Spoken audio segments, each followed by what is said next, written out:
ಬೆಳಗ್ಗೆನೇ ಎದ್ದು ಆಚೆ ಕಡೆ ಬಂದೆ. ಹೊರಗಡೆ ಈ ಥರ ಇತ್ತು.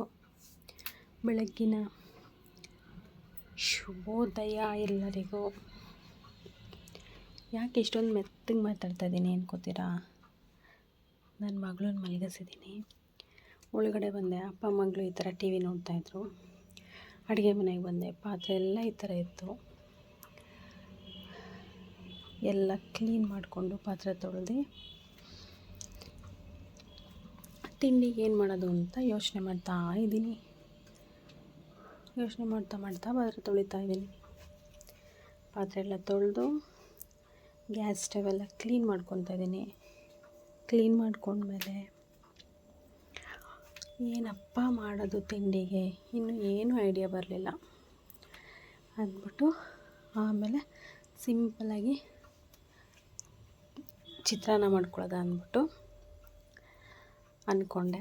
ಕಸ ಎಲ್ಲ ಗುಡಿಸ್ಕೊಂಡು, ನೆನ್ನೆ ಸ್ನಾನ ಮಾಡೋಕ್ಕೆ ಬಿಟ್ಟಿಲ್ಲ ನನ್ನ ಮಗಳು, ತುಂಬ ಹಠ ಮಾಡ್ತಿದ್ಲು. ಹಾಗಾಗಿ ಇವತ್ತು ಎದ್ದಿಟ್ಟಿಗೆ ಪಟ ಅಂತ ಫಸ್ಟು ಮಗುಗೆ ಸ್ನಾನ ಮಾಡಿಸಿ ಅವಳನ್ನ ರೆಡಿ ಮಾಡಿಬಿಟ್ರೆ ಮುಕ್ಕಾಲು ಭಾಗ ನನಗೆ ಕೆಲಸ ಮುಗ್ದಂಗೆ.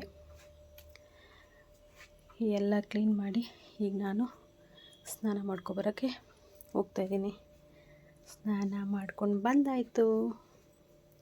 ಬಂದಮೇಲೆ ಆ್ಯಸ್ ಯೂಶ್ವಲ್ ಎಲ್ಲರಿಗೂ ಗೊತ್ತಿರೋದೆ ಕಾಮನ್ ಫ್ಯಾಕ್ಟ್, ಕ್ರೀಮ್ ಮಾಯ್ಶ್ಚರೈಸರು ಹಾಕ್ಕೊಂಡು ಬಿಂದಿ ಇಟ್ಕೊಂಡು ಕುಂಕುಮ ಇಟ್ಕೊಂಡು ಈಗ ಹಸ್ಬೆಂಡ್ಗೆ ಹೇಳಿದೆ ಸ್ವಲ್ಪ ಕಾಯಿ ತುರ್ಕೊಡ್ರಿ ಅಂತ. ತುರ್ಕೊಡ್ತಿದ್ರು. ಆ ಥರ ರೆಡಿಯಾಗಿದ್ದೆ. ಪಟ ಅಂತ ಒಗ್ಗರಣೆ ಹಾಕ್ತಾಯಿದ್ದೀನಿ.